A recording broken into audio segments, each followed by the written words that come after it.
eu sou Stephanie Mendonça Dantas e vim falar sobre o meu trabalho de conclusão de curso, que se trata da ludicidade como ferramenta para o ensino-aprendizagem da natação infantil, uma análise reflexiva. Como o próprio título já diz, eu fiz nesse trabalho uma análise sobre como a ludicidade afeta o ensino-aprendizagem da natação para crianças. Qual é o sentido de utilizar o aspecto lúdico nessas aulas e como isso influencia em todo o processo de ensino-aprendizagem?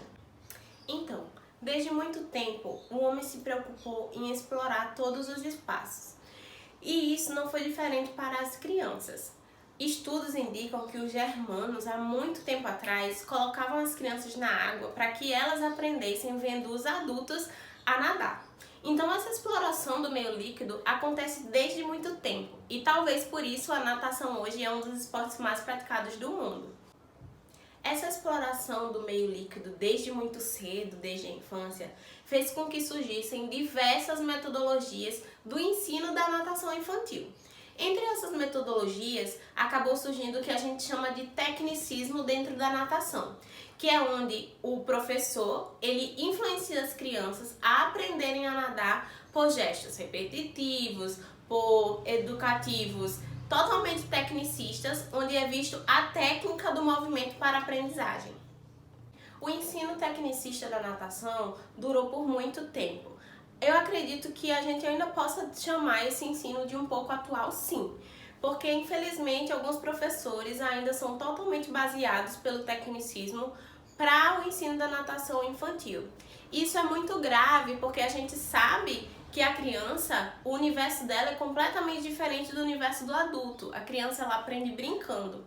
Então existiu, para a formulação desse trabalho, a preocupação de entender melhor o prejuízo desse tecnicismo e o benefício da utilização do aspecto lúdico dentro das aulas de natação infantil. No meu trabalho, eu faço uma citação de Bobato, do ano de 96, que o autor ele já dizia que antes de aplicarmos treinos exaustivos e competitivos a crianças pequenas, é preciso estar atento ao fato de que elas não são adultas e, portanto, não estão prontos para enfrentar toda a cobrança que há em torno do esporte competitivo. Pelo contrário, o corpo infantil necessita de relacionar-se de forma lúdica, livre e criativa, para apropriar-se do mundo dos adultos. O autor ele defende nada mais de que a criança ela é diferente do adulto. O universo da criança é diferente do universo do adulto. Ela não está preparada para esse mundo tecnicista do esporte. Ela aprende brincando. Então, o aspecto lúdico é fundamental dentro do processo de ensino-aprendizagem das habilidades da natação, por exemplo. E aí eu trago no meu trabalho uma comparação com o aprender a nadar comparado ao aprender a andar de bicicleta, por exemplo. Uma criança, quando ela aprende a andar de bicicleta, ela aprende a andar de bicicleta pela vontade de se divertir andando de bicicleta, pelo vento nos cabelos, pela diversão de brincar com os coleguinhas andando de bicicleta. Da mesma forma é a natação. A criança que ela aprende a andar de bicicleta, ela não aprende a andar de bicicleta pensando em ser um ciclista, pensando em participar de vários campeonatos de ciclismo. Ela aprende a andar de bicicleta pelo prazer que andar de bicicleta dá a ela. Então, da mesma forma, eu enxergo o processo de ensino-aprendizagem das habilidades de natação. E os autores concordam comigo quando dizem que a criança ela deve aprender a nadar pelo prazer que aquelas aulas geram a ela, pelo prazer que o aprender a nadar, que o nadar vai gerar para aquela criança. Saraiva, 2008, ele diz que a ludicidade, além de colaborar para o ensino da natação, ao fazer com que o conteúdo técnico seja mais bem absorvido pela criança, ela também proporciona, no caso a ludicidade, um clima harmonioso e cativante durante as aulas, o que permite que as crianças se aproximem uma das outras, além de se familiarizarem com o ambiente aquático e com o professor. Então, assim, o aspecto lúdico, ele tem toda essa funcionalidade dentro da aula. Ele faz com que a criança se sinta mais segura, ele faz com que a criança tenha confiança nela mesma e no professor, que ela interaja, que ela tenha esse desenvolvimento social de interação com outras crianças. Então, tudo isso pode ser gerado pelo aspecto lúdico, pelo prazer de brincar, pelo prazer de nadar. Em um outro momento do meu trabalho, eu cito situações em que o professor, através do aspecto lúdico, pode lidar com diversos momentos durante a aula. E aí, por exemplo, muitos professores têm muita dificuldade na natação infantil de fazer com que as crianças elas entrem dentro da água, que elas mergulhem, que elas pulem na piscina. E aí, quando ele realmente acaba pedindo que a criança faça aquilo, mandando a criança fazer, pula na água, se joga, entra na piscina, isso pode causar um bloqueio em uma criança normal, como vai causar um bloqueio em uma criança que já tem aquele receio de entrar na água. Então, por exemplo, utilizando o aspecto lúdico, o professor pode pedir que a criança, ande ao redor da piscina, explorando o próprio corpo, explorando o espaço, né? Então ela tá ali percorrendo a piscina. E aí, em determinado momento, é colocado um arco, como vai aparecer aqui na imagem, dentro da piscina. Coloca o bambolê dentro da piscina e aí, olha só, gente, vamos fingir que isso aqui é um buraco. Vocês têm que pular dentro do buraco. Quero ver quem consegue, hein? E aí, daquela forma lúdica, de brincadeira mesmo, de exploração, de interação com a criança, com as outras crianças, com o professor, a criança, ela simplesmente pula na água e entra e mergulha e brinca e se diverte e fez o que o professor queria que ela fizesse. Então, assim, o aspecto lúdico ele vem justamente para isso. Essa metodologia é capaz com que a criança, de fazer com que a criança, ela realmente efetue os movimentos pensados para aquela aula, aprenda esses movimentos e ela vai ressignificar na cabeça dela. Porque por mais que a gente, como professor, tenha a intenção de fazer ela efetuar a imersão, que no caso é o mergulho, na cabeça dela é uma brincadeira de pular no buraco. Então, assim, o aspecto lúdico é muito mágico e é muito interessante também, pedagogicamente falando.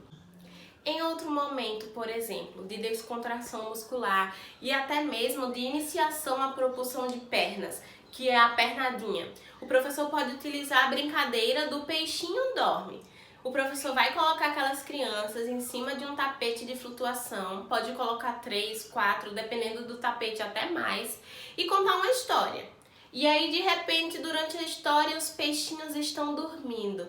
E aí você diz para aquelas crianças que quando o peixinho estiver dormindo, que no caso o peixinho são elas vão ficar bem quietinhas, paradinhas, fingindo que tá dormindo. E aí isso já é uma brincadeira. Pede para roncar, pede para fechar o olho.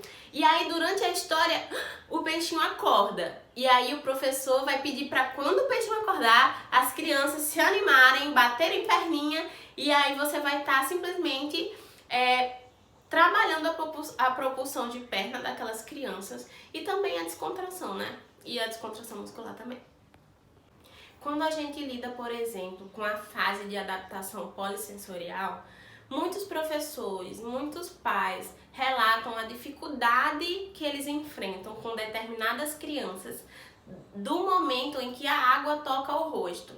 Muitas crianças na natação infantil, elas têm pavor quando a água toca o rosto, elas simplesmente se desesperam. A gente acredita, nós da natação infantil, que isso é devido ao fato de quando a criança é muito pequenininha, o pai ele tem medo de que entre água no ouvido, água no nariz, e aí acaba evitando que a água toque o rosto da criança. E aí a criança cresce com aquilo, ela vai crescendo com o fato de que a água não encosta no rosto. E aí quando ela chega na natação infantil, que aí é água para todo lado, joga água para um lado, se aplica água para o outro, mergulha e tal, ela simplesmente se desespera com a sensação da água no rosto. E aí muitos professores enfrentam muita dificuldade com isso, inclusive é visto por aí, pelo meio do mundo, situações péssimas em que o professor usa metodologias péssimas para jogar água. A gente vê professor jogando água no rosto da criança assim, sabe? E assim, isso é muito complicado, porque aquela criança que ela tem aquela dificuldade, que ela se sente ali apavorada com a sensação de água no rosto, você simplesmente ficar jogando água no rosto dela do nada, só vai causar um bloqueio maior ainda e uma resistência quanto à sua aula.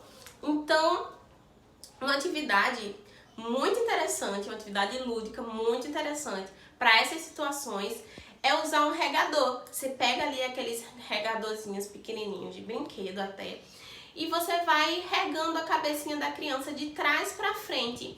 e vai criando histórias. Ah, eu vou regar minhas florzinhas hoje, vou regar minhas plantinhas, e torna aquilo uma coisa super lúdica. E aos poucos a criança ela vai se adaptando com aquela água, ela vai brincando, vai se divertindo, vai molhando os outros coleguinhas.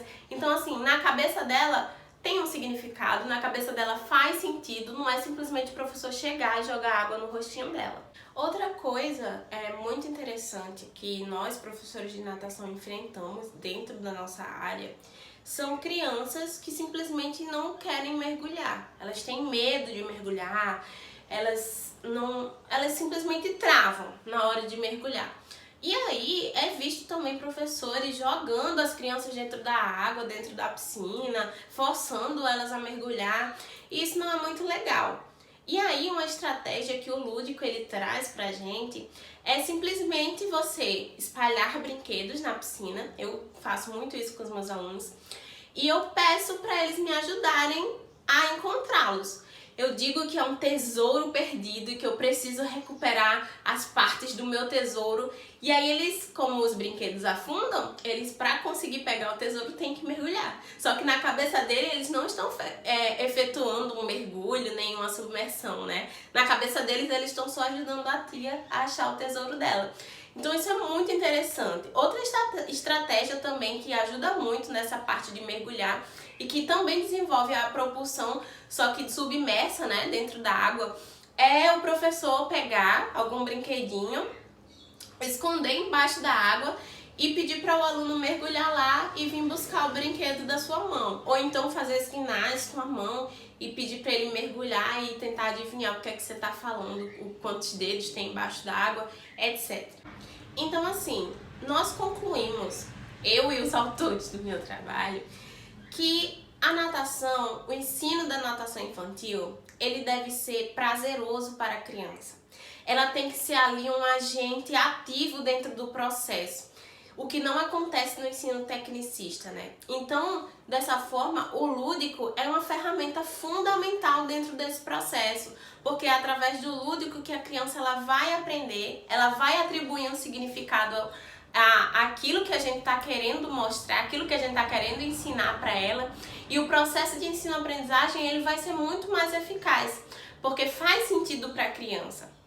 Então, é extremamente importante que nós, como profissionais de educação física, que a gente enxergue essa criança como um sujeito que não só aprende a nadar, mas como um sujeito que pensa, que interage com outras crianças, que interage com o meio que ela está inserida, que tem toda uma bagagem estrutural, emocional e psicológica e que ela responde a cada interação dentro da nossa aula.